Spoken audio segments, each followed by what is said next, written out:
This is the story of thrower setup friends from relationship advice. My friend's husband has been catfishing me as my friend on her phone to check up on our friendship, and he is winning. TLDR at the end, because this is a long one. I have a childhood friend, Emily, I've known since we were 5. We originally met because our respective fathers were both German and living in the UK, having married British women. They became friends, and we were basically raised as siblings. Nothing remotely romantic has ever happened between us. It's accurate to say I treat her like I do my other sisters. People struggle at times to believe nothing has happened between us. But is it so insane for someone with 3 sisters to treat a childhood friend as a 4th? We stopped being friends briefly when she got married way too young for her boss. He ended up being incredibly abusive, controlling her life at every level. And over the 3 years they were together, he basically isolated her from all her friends and family. We reconciled when she divorced him. Around this time, I attended university and met my wife early on. We were assigned to the same floor in the halls. We've been together for 17 years now, and she's become really close to Emily over the years. Also at university, I met a guy, George, on my course. We were part of the same friendship group, but didn't stay in touch until we coincidentally ended up working together a good 10 years after graduation. I ended up introducing him to Emily, and they started a relationship. A year or so later, they moved in together. Emily was happy, and he was happy. On the face of things, he's seemingly been fine with me and Emily's friendship, and never said anything. Over the past few weeks, I started getting texts from her, sometimes late at night, that were just off. I was suspicious when she used a common British shortening of my full name, rather than the traditional German version our respective fathers, and she would always use. And when some overtly flirty, almost outright sexting occurred, I immediately shut it down, 100% sure it wasn't her. I basically called him out and asked if this was in fact George using her phone, and I bluntly asked why he was trying to SXT with me as his girlfriend. He never responded, but after explaining the situation to my wife, she went over to Emily's with my phone to see what was going on. I wasn't there for this, but she showed Emily our entire text history and what he had done. George came home and they confronted him. He first outright denied it and had the balls to accuse Emily of SXting me and trying to hide his cheating from my wife by saying he did it. Emily just left with my wife to come stay with us after this because there wasn't any reasoning with him. The morning after he called and begged her to come home, he was crying and threw himself at her feet, claiming he did it out of jealousy. He highlighted that she was in the habit of deleting our conversations, which drove him mad, an apparent choice she makes for all her texts with everyone, not just me. And he was always jealous of our relationship. He found it hard to see me with her, and after he saw her saying stuff like how she loved me again, siblings, not being able to read our texts drove him to basically go fishing to establish our relationship. His sexting was an attempt to bluntly see if it was something we, or more specifically, I would engage in. At this point, Emily asked for my and my wife's opinions on this whole thing. I called bullshit on this being a mistake. Something he was driven to by jealousy. He violated her privacy by going through her phone, risking our friendship by masquerading as her. I risked my marriage by trying to bait me into sexting a friend. I risked Emily's and my wife's friendship by making it look like Emily was sexting me. The entire thing was a cluster. I didn't outright say she should leave him, but I highlighted how dishonest this whole thing was.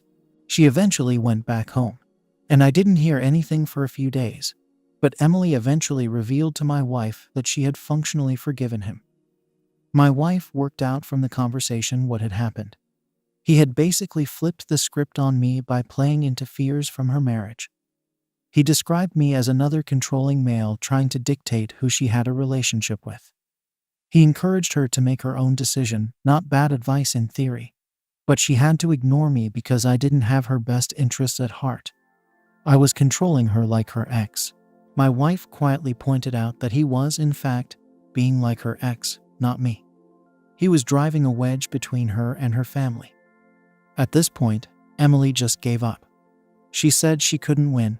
She couldn't decide between the man she loves and her brother, so F it. Let's pretend it never happened. We haven't really spoken since.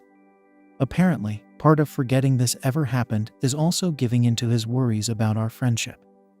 Every time I try to bring up what he did, I've either been ignored or told to stay out of it. Honestly, this pisses me off that he's gotten exactly what he wanted. He's stopped us from talking.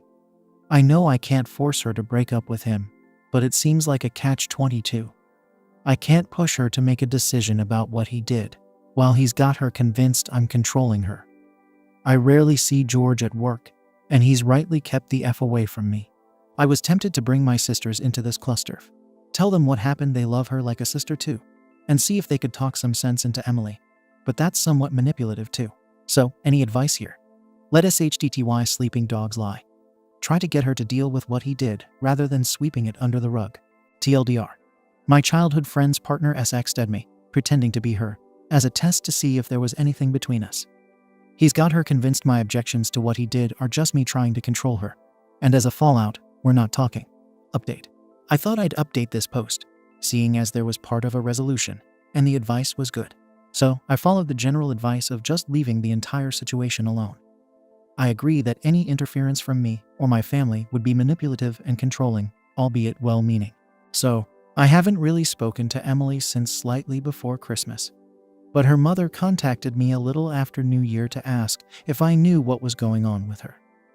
Emily's cousin back in Germany had contacted her mother, saying she had turned up on her doorstep, having flown in from the UK on the 4th, after apparently breaking up with George.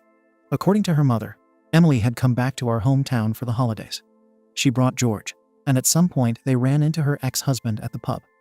For context, we grew up in a tiny village at the far end of nowhere. There's literally nothing in our village but a pub, a post office, and a small supermarket. Her ex still lives where we grew up, so this is all information relayed to me via Emily's mother. But apparently at some point George approached Emily's ex-husband and asked for some advice. George is familiar with the story of their relationship and knows how controlling he was and why they divorced. Somewhat to her ex-husband's credit, he apparently refused to answer any questions and quietly approached Emily's mother to relay what he had asked. Now this is according to him, and George denies it. But he said George asked him how to handle me in terms of my friendship with Emily. I've no idea what Emily's ex-husband's motivation was here, but they've been divorced for a decade now, and he hasn't contacted her in this time, so I'm inclined to believe it wasn't further attempts at interfering with her life. Maybe it was actually manipulation.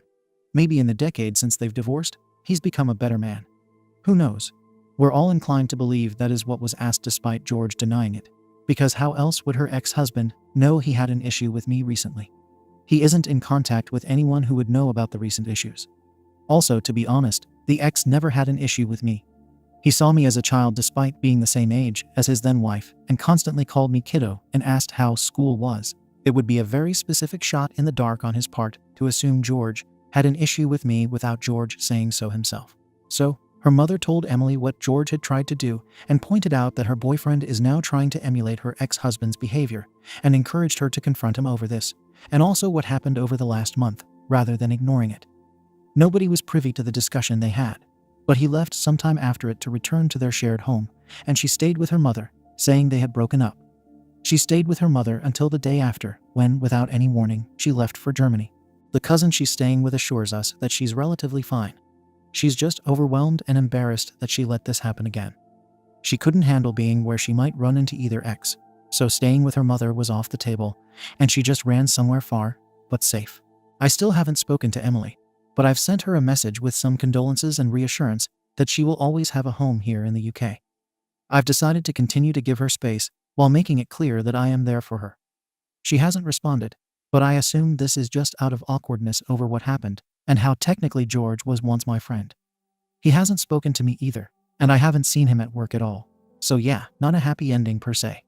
It shouldn't have taken her ossive ex getting involved for a resolution. But as people predicted, George was being ossive, and he would repeat that behavior. I suppose it was relatively painless that he showed his true colors so emphatically without much further odds. This could have dragged on. Thanks for the advice. Me staying out of it didn't make this any easier for her, but it probably avoided making it worse. Update 2. I jumped the gun a little with the previous update, and looking back, I hadn't actually spoken to Emily, and it was all second-hand information. The TLDR of everything so far is that my childhood friend Emily and then boyfriend George SX'd me as her to try and see if anything was going on between us. After being confronted, he approached her ossive ex-husband, and she left him, realizing twice now that she's fallen for ossive men. Given that this whole thing has now been entirely sorted out in the 3 months since it happened, I thought I'd actually give an actual full resolution. So, Emily came back to the UK just before the country was locked down and moved in with us reluctantly. We grabbed some beers and played Divinity 2, while we hashed out exactly what went down from her perspective. I apologized for going behind her back and speaking to her mother about it all. Situations like this are never helped by information being relayed through other people, and I asked if she wanted to go through it all from start to finish. Basically, she buried her head in the sand. The day she found out he had been trying to SXT me as well. It was just too much. She couldn't win. She either lost the man she loved and the lifestyle she had, or her brother. I assured her she'd never lose me, but she revealed she low-key hated the fact she let herself be taken advantage of like this twice, and couldn't face me having not listened to my advice. She also mentioned that breaking up with him would inevitably land her on my doorstep for support, and that made her feel bad too, hence her escaping to Germany and not talking to me about this. This went deeper, and she opened up about her insecurities, how she regretted never going to university, instead marrying her abusive ex-husband, and how she feels like an accessory to other people's happiness. She saw me and my wife a power couple, as she put it, and just felt so small by comparison. She did love George, but leaving him would leave her with functionally nothing again, and she couldn't handle that. We talked about this a lot, and I revealed that I was aware my support for her could be a problem. I was feeling like I had made their relationship awkward by being so involved in her life. It might have been hard for George to feel like her boyfriend, while I was there picking up her tabs, doing the DIY, and basically acting like a father coddling his child.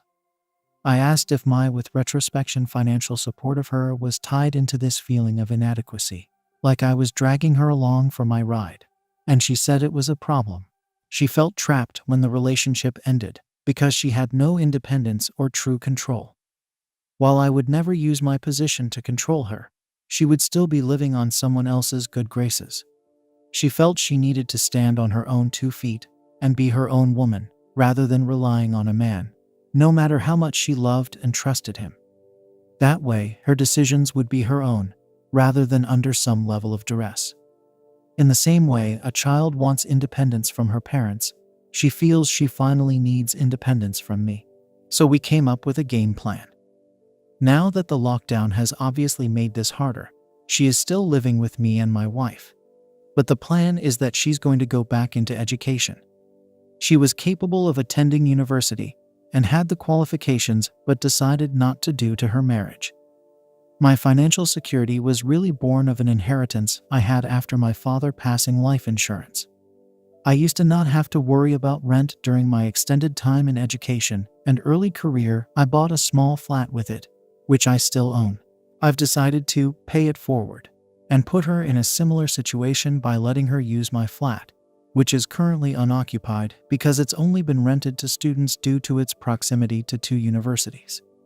Yes, this is me financially supporting her, but in a strictly limited way. No more covering errant bills, paying for holidays, or footing the bill when we socialize. She will not pay rent, but she will cover all bills on the flat, and she moves out the moment she's at work. She didn't love the idea of me owning her home, but I called it my last act as that guy in her life, the pseudo brother, father, sugar daddy, best friend. After this, we'll just be independent siblings or best friends. She will be moving soon. We'll need her room after all since my wife is now 5 months pregnant. It turns out she's been pregnant since late December, and all this started. As for George, he swears up and down that he never asked the ex-husband to handle me. He claims he asked how to be fine with me. It wasn't seeking advice on how to deal with me. He was seeking advice on how to be fine with me the way her ex-husband was. It could be true, who knows? It's irrelevant, ultimately. Though we recently found out George moved a girlfriend into the house he and Emily used to share, and here's the kicker. It's a long-time friend.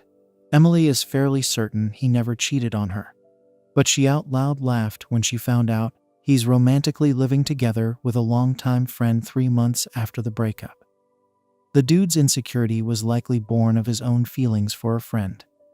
He was getting close with a girl he was friends with, so he projected that onto me and Emily. TLDR, she's broken up and moved on. We're aiming to have a healthier relationship by gaining some independence. George is shacked up with a female friend and was projecting the whole time. Edit. Just to clarify, because this paints a picture I didn't intend. I don't pay all of Emily's bills, nor for her stuff or holidays. She doesn't want independence from me. Specifically, she wants independence full stop. She went from her parents to her now ex-husband's, and then spent about a decade living from paycheck to paycheck before meeting George and living largely off his money. She has no real qualifications, and her current line of work has limited prospects. The things I do for her come in two categories, and the lack of clarity between the one-offs and the consistent things made it look like I paid for her entire world. Firstly, there's the trivial stuff I do consistently that I'm stopping as a massive overreaction to George.